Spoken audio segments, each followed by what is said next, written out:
ಹಿಂದುಳಿದ ವರ್ಗದ ನಾಯಕ ಎರಡನೇ ಬಾರಿಗೆ ಸಿಎಂ ಆಗಿದ್ದನ್ನ ಸಹಿಸ್ಲಿಕ್ಕಾಗ್ತಾ ಇಲ್ಲ. ಸರ್ಕಾರ ಮಾಡುವ ಅವಕಾಶ ನಮಗೆ ಸಿಗ್ಲಿಲ್ವಲ್ಲ ಅಂತ ವಿಲವಿಲ ಒದ್ದಾಡ್ತಾ ಇದ್ದಾರೆ.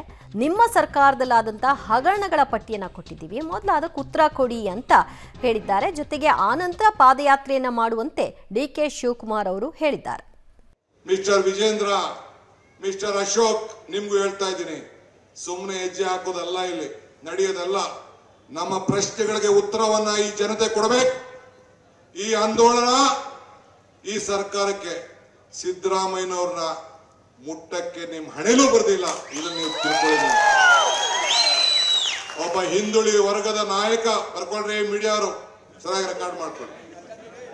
ಒಬ್ಬ ಹಿಂದುಳಿ ವರ್ಗದ ನಾಯಕ ಎರಡನೇ ಬಾರಿಗೆ ಈ ರಾಷ್ಟ್ರದಲ್ಲಿ ಕಾಂಗ್ರೆಸ್ ಪಕ್ಷದಿಂದ ಮುಖ್ಯಮಂತ್ರಿ ಆಗಿದ್ದಾರೆ. ಅದನ್ನು ನಿಮ್ ಕೈ ಸಹಿಸಕ್ಕಾಗ್ತಾ ಇಲ್ಲ. ಅವರ ಮುಖಂಡತ್ವದಲ್ಲಿ ಅಬ್ಸಲ್ಯೂಟ್ ಮೆಜಾರಿಟಿ 136 ಸೀಟ್ ಬಂದು ಆಗ್ತಾ ಇದೆ.